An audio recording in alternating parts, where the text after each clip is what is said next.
اللهم صل على سيدنا ومولانا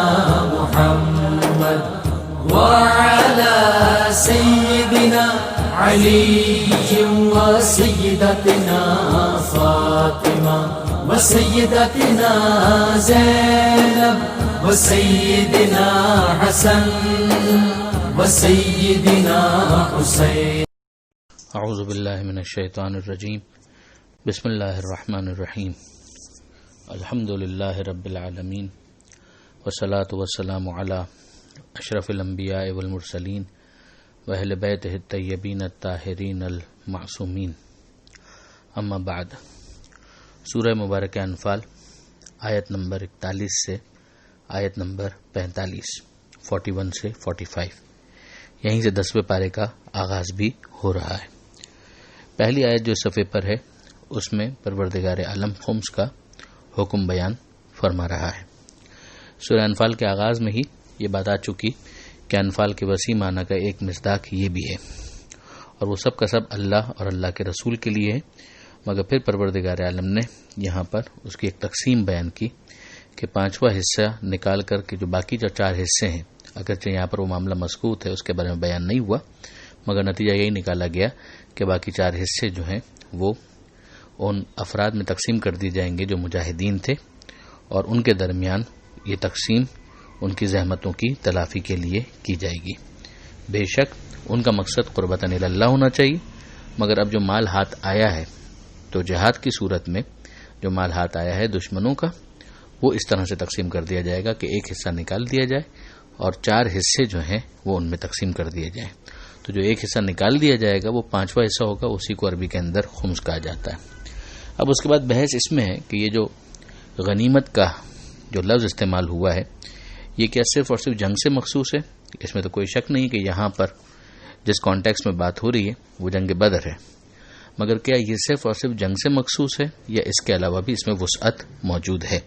یہ آیت کا ترجمہ پڑھنے کے بعد میں آپ کے سامنے اس کی کچھ وضاحت کروں گا. وَعْلَمُوا جان لو انما غنمتم من شیء، جو چیز بھی تم بطور غنیمت حاصل کرو، فَأَنَّ لِلَّهِ خُمُسَهُ، تو اللہ کے لیے اس کا 5واں حصہ ہے. یہ ہے خمسہ کا ترجمہ.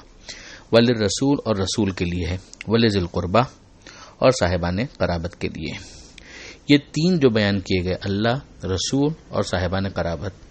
یہ شیعہ نقطہ نظر سے اللہ، ظاہر ہے کہ اللہ کا جو حصہ ہے وہ رسول ہی کے پاس جائے گا، اور رسول کا حصہ رسول کے بعد ذی القربہ. یہاں پر ذی القربہ سے مراد پھر ائمہ اہل بیت ہیں جو رسول کے نائب ہوتے ہیں، رسول کے قائم مقام ہوتے ہیں. اور ان تینوں کو پھر اصطلاحی طور پر ہمارے یہاں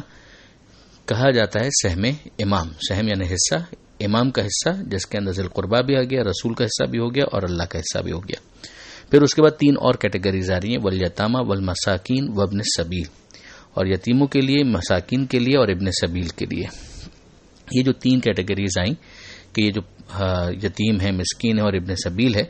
تو اگرچہ یہاں پر اطلاق ہے مگر روایات کے اندر، احادیث کے اندر اس سے مراد لیے گئے ہیں وہ یتیم اور وہ مساکین اور وہ ابن سبیل جو خاندان رسالت سے مخصوص ہیں، جن کو سادات کہا جاتا ہے، سید کہا جاتا ہے، اور جس کی وجہ سے ان تینوں کو ملا کر ایک عنوان دیا گیا سہم سادات، جس کی بنیاد پر پورا خمس جو ہے وہ 5واں حصہ ہونے کی وجہ سے 20% ہوتا ہے. 10% سہم سادات ہو جاتا ہے، 10% سہم امام ہو جاتا ہے. یہ ہے اس تقسیم کی بنیاد. اس سے متعلقہ کچھ احادیث میں بھی آگے بیان کرتا ہوں. ان کنتم آمنتم باللہ، اگر تمہارا ایمان ہے اللہ پر، وما انزلنا علی عبدنا یوم الفرقان، اور اس پر کہ جو ہم نے نازل کیا اپنے بندے پر یوم الفرقان، فرقان والے دن یعنی بدر والے دن، کہ جس دن حق اور باطل واضح ہو گیا. یوم التقى الجمعان، جب دونوں گروہ ایک دوسرے سے ملاقات کر رہے تھے، یعنی ان کی مٹ بھیڑ ہو رہی تھی، وہ ایک دوسرے سے مقابلہ کر رہے تھے. واللہ علی کل شیء قدیر، اور اللہ ہر چیز کے اوپر قدرت رکھتا ہے. اب یہاں پر جو چیز غور طلب ہے وہ یہ کہ غنیمت کے مفہوم کے اندر کتنی گنجائش ہے. مجمع البحرین ایک لغت ہے اور بہت مشہور لغت ہے، جس کے اندر یہ لکھا ہے کہ الغنیمت الفائدۃ المکتسبہ، یہ غنیمت اس فائدے کا نام ہے کہ جس کو حاصل کیا جاتا ہے. یعنی یہ صرف جنگ میں حاصل شدہ مال غنیمت یا دشمن کے مال سے مخصوص نہیں ہے، بلکہ روزمرہ کے جو فوائد حاصل ہوتے ہیں وہ بھی اس میں شامل ہیں. قرطبی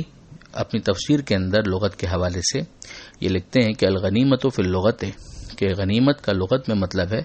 ما ینالہ الرجل او الجماعہ بسعی، کہ جس کو کوئی شخص یا جماعت اپنی کوشش سے حاصل کرے،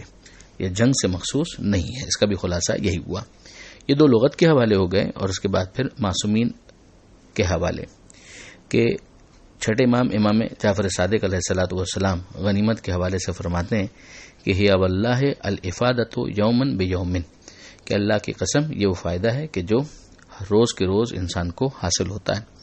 اور امام موسیٰ کاظم علیہ السلام کی غنیمت کے بارے میں تشریح ہے کہ فی کل ما افاد الناس من قلیل و کثیر، کم یا زیادہ جو بھی انسان کماتا ہے وہ سب کا سب اس کا مصداق ہے۔ تو آپ نے دیکھ لیا کہ غنیمت کے لفظ کے اندر کافی وسعت پائی جاتی ہے۔ مزید تفصیل اگر دیکھنا چاہیں تو اس کو تفسیر نمونہ کے اندر دیکھا جا سکتا ہے، اور فقہ کی کتابوں کے اندر جو اس کی مزید وسعتیں ہیں اس کو بھی دیکھا جا سکتا ہے۔ تو اب یہاں پر ایک بات تو یہ ہو گئی۔ اب دوسری بات جو ہمیں یہ دیکھنی تھی کہ یہ جو یتیم، مسکین اور ابن سبیل یہ سادات سے مخصوص کیے گئے، تو کیا اس کے بارے میں بھی کوئی حدیث موجود ہے؟ مولا علی علیہ السلام کا یہ فرمان ہے کہ الیتامى والمساکین وابن السبیل منا خاصہ، کہ یہاں پر یتامہ، مساکین اور ابن سبیل کا جو ذکر آیا ہے، پردیسی مسافر، یہ ہم سے مخصوص ہیں، یعنی جو سادات میں سے اس طرح کی کسی پوزیشن کے اندر ہوں۔ اسی طرح سے طبری نے اپنی تفسیر میں اور ابو حیان اندلسی نے اپنی تفسیر البحر المحیط میں مولا کا یہ جملہ نقل کیا ہے کہ الیتامى والمساکین ایتامنا و مساکیننا، کہ یہاں پر یتامہ اور مساکین سے مراد ہمارے یتیم اور ہمارے مسکین ہے، عمومیت نہیں ہے۔ مت فراموش کیجئے کہ زکوٰۃ جو ہے وہ سادات کے اوپر حرام ہے، تو اب سادات کے اوپر زکوٰۃ کو حرام کیا گیا، جو مین ریلیجیس لیوی ہے، جو مین ایک دینی ٹیکس ہے، اس کو حرام کیا گیا، اس سے ان کو الگ رکھا گیا۔ اور پھر میں یاد دلا رہا ہوں کہ مین ریلیجیس لیوی زکوٰۃ ہی ہے۔ پھر اس کے بعد یہ جو چیز ہے یہ ایک دوسرا ٹیکس ہے ریلیجیس لیوی کے عنوان سے، کہ جو انسان کی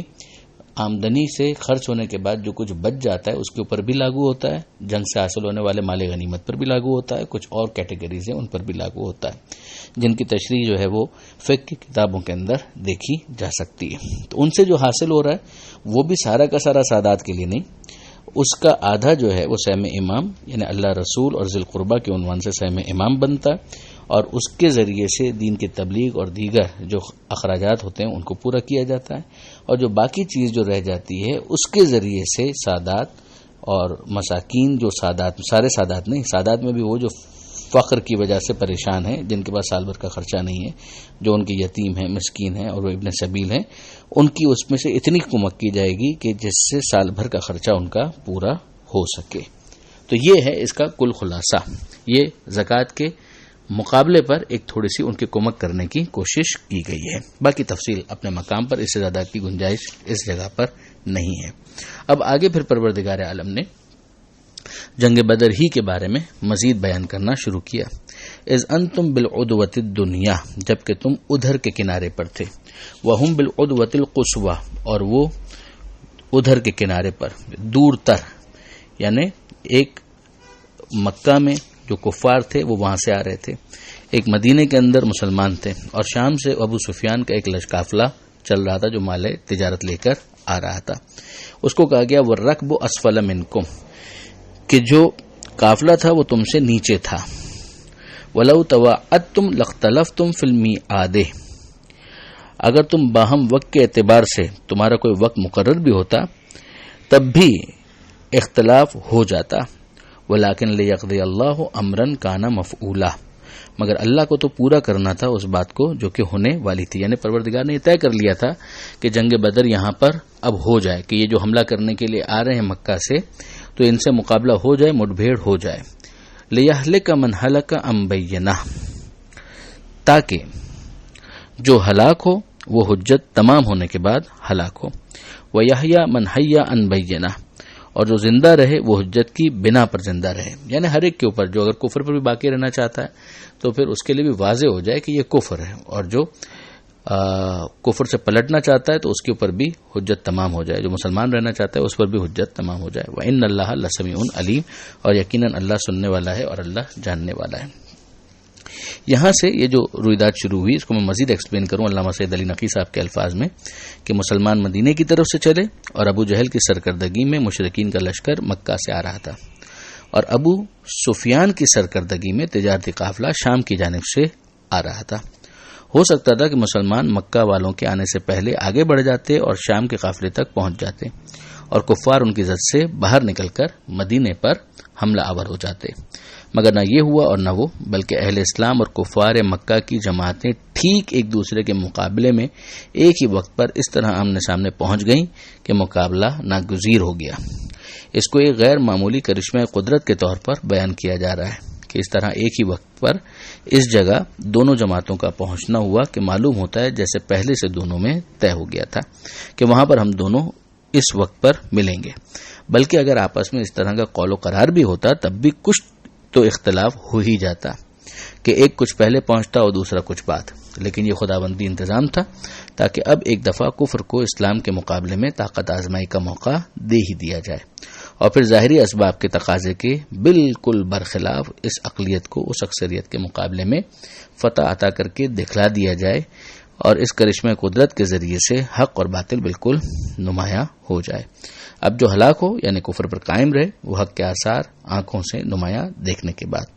صرف ہٹ دھرمی سے کفر پر قائم رہے گا،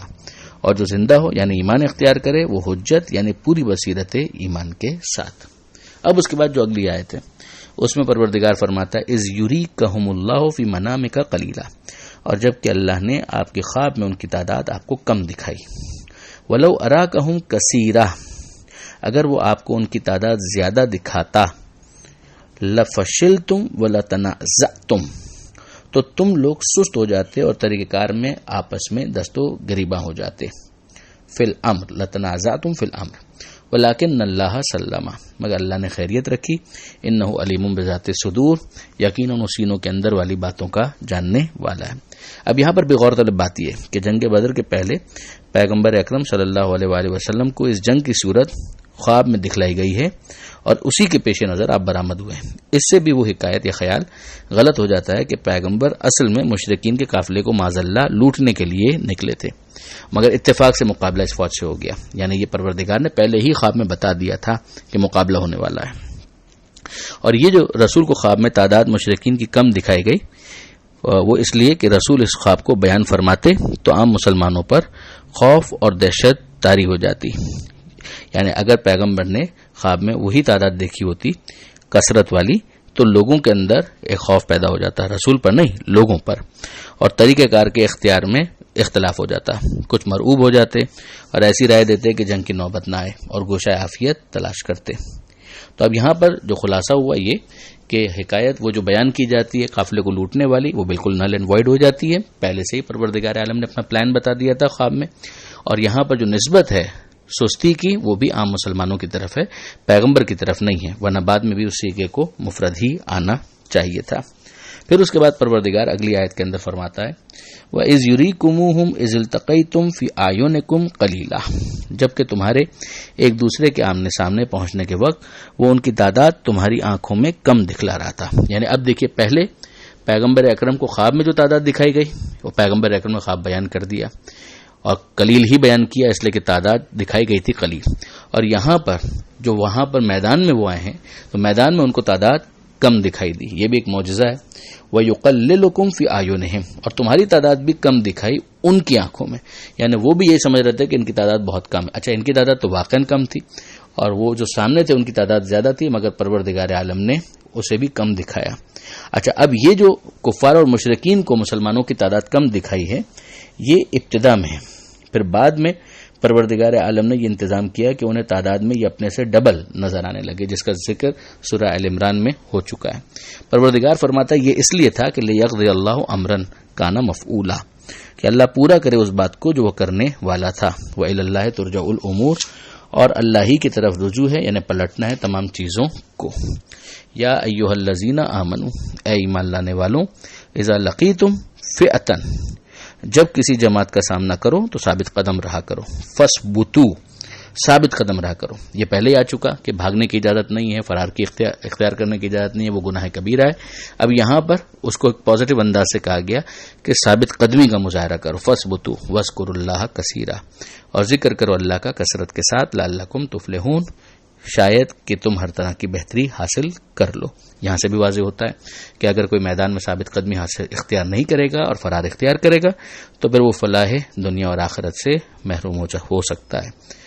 پروردگار عالم سے دعا ہے قرآن مجید سمجھنے اور عمل کی توفیق عطا فرما، اور وارث قرآن امام زمانہ کے ظہور میں تعجیل فرما. وآخر دعوانا ان الحمد للہ رب العالمین، والسلام علیکم ورحمۃ اللہ وبرکاتہ.